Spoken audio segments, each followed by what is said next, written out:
Halo, apa kabar teman-teman Smart Networker dimanapun Anda berada? Ketemu lagi dengan saya Rio di sini dan dalam video kali ini kita akan membahas tentang marketplace. Jadi topiknya adalah tentang marketplace.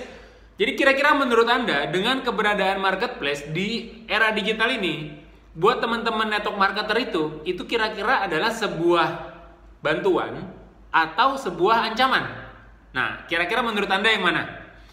Kenapa saya bahas topik ini? Karena memang gini, faktanya adalah dengan adanya marketplace itu bisa membantu kita untuk mempromosikan atau kita bisa mendisplay produk-produk dari perusahaan network marketing yang kita pasarkan itu supaya bisa terpublish atau supaya bisa terpampang atau supaya bisa dilihat orang di media online, dan kalau ada yang tertarik orang bisa beli dari situ dan nanti bisa kita terima ordernya.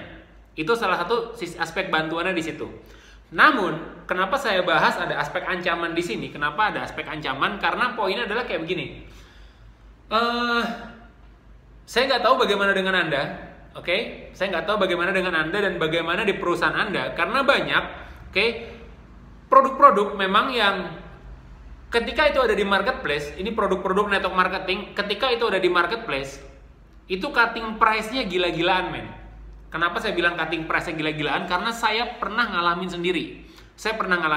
Saya ketemu sama salah satu orang yang saya prospek dan kebetulan memang dia tertarik untuk pakai produknya, untuk beli produknya. Terus dia nanya sama saya, "Mas, kok ini ada produk yang sama? Harga ini saya cek di sebutin aja lah, marketplace-nya banyak kayak gitu, saya nggak usah sebut merek. Oke, kok saya cek di sini ini harganya bisa hampir setengahnya, Mas." Dan itu bukan selisih, setengahnya itu bukan selisih antara harga distributor dan harga konsumen. Bukan selisih antara harga member dan harga non-member. Jadi itu beneran harganya setengahnya dan itu bahkan di bawah harga distributor. Yang mana kalau distributor baru itu nggak bakal dapet harga tersebut. Kebayang? Ya, untuk harga tersebut bisa jadi itu bisa didapat dan baru hanya akan didapat untuk distributor level tertentu. Kayak saya waktu itu, saya kalau misalkan mau ngasih harga segitu ya bisa aja, karena memang saya udah, kalaupun memang itu terjual dengan harga distributor, bonus yang saya terima juga bisa nutup. Nah, cuma ya buat tim-tim saya itu kan something yang apa ya, yang awkward. Anda kebayang ya, something yang ya banyak yang tim-tim saya juga nanya, "Pak, ini gimana nih, ini harganya ada di bawah ini." Ya akhirnya banyak hal yang kita lakukan, kita mengedukasi tim kita. Juga bukan hanya tim kita juga mengedukasi orang-orang yang mereka prospek. Jadi kalau memang mereka ternyata suka sama produknya, oke, apa sih plus minusnya ketika memang dia ngambil di marketplace atau ketika ngambil dari kita.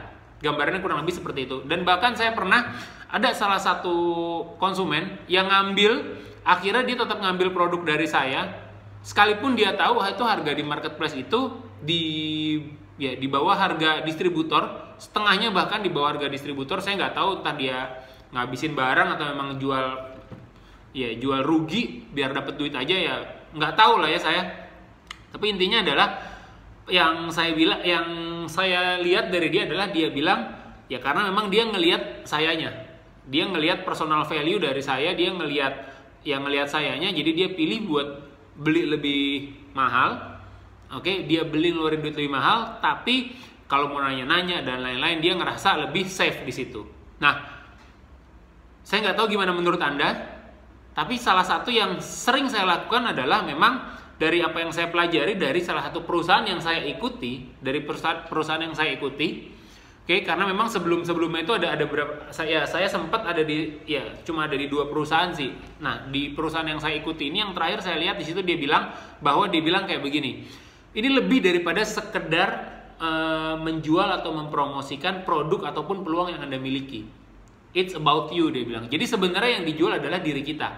Orang ngelihat gimana kita, dan ada aspek-aspek yang ya ketika dia ngerasa dia dapat something yang lebih dari kita, oke, dia akan milih untuk ngambil dari kita, sekalipun itu dia bisa dapat barang itu lebih murah di tempat lain. Nah, kira-kira aspek apa sih yang bisa kita gali dari diri kita itu, yang itu bisa membuat orang itu ngerasa worth it? Karena kan gambarannya gini, salah satu prinsip dari network marketing adalah sebenarnya prinsipnya itu adalah bukan cuma sekedar kita rekrut doang. Kalau cuma sekedar kita rekrut doang, itu hampir saya bilang itu kita akan terjebak di money game. Kita akan terjebak di money game dan ada titik di mana ya udah itu akan nggak akan ngerekrut lagi. Ya nih yang ngerekrutnya kecil banget gitu. Lain halnya kalau yang kita bangun adalah satu adalah jaringan konsumen, itu yang pertama. Terus yang kedua adalah yang kita bangun bukan cuma sekedar jaringan konsumen, tapi adalah tadi tim-tim yang jualannya nggak banyak, jualannya sedikit, tapi dilakukan oleh banyak orang. Nah itu kenapa kita sebut yang namanya network power. Gambarannya kurang lebih seperti itu. Nah ketika yang dibangun oleh jaringan konsumen, ya itu much more apa bahasa Indonesianya ya, itu lebih nyaman. Kenapa saya bilang lebih nyaman? Ya itu akan secara emosional juga akan terbangun. Jadi mereka bukan cuma sekedar hit and run di marketplace. Dan ini yang gambaran ada di kepala saya. Kalaupun dalam kondisi keadaan krisis yang kayak begini, jadi pada saat video ini saya bikin, ini dalam kondisi krisis wabah itu COVID-19, mudah-mudahan Anda tahu. Nah, yang mana umumnya produk-produk MLM itu adalah produk-produk kesehatan.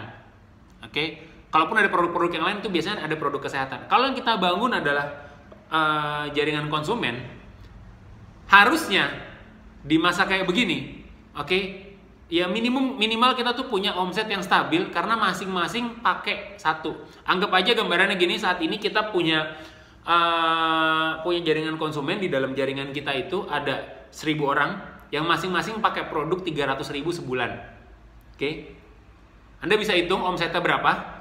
Anggap aja minimal kita dapat 4% dari total ya, karena macam-macam, ada yang mungkin ada yang bisa dapat 20%, 30%. Anggap aja saya tutup mata itu cuma 4%. Kalau misalkan dari 1.000 orang masing-masing belanja 300.000, itu ada 300 juta, kita dapat 4%-nya itu kurang lebih berapa? Berapa ya? Itu kalau misalkan 300 juta 1% ya itu masih angka belasan juta. Kira-kira masih lumayan nggak?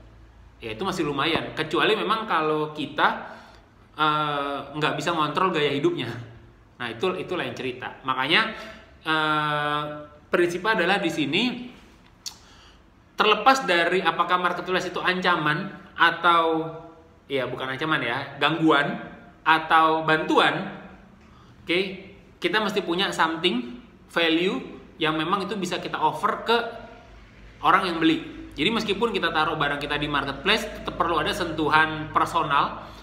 Ini simple lagi nih gambarannya. Ada salah satu orang yang saya kenal, memang dia naruh produknya itu di marketplace. Tapi ketika memang dia ngirim produknya di marketplace dari perusahaan dia, itu dia ngirim kayak ngirim kartu nama, dia ngirim perkenalan dari dia dan lain-lain, dan akhirnya nanti mereka komunikasi personal.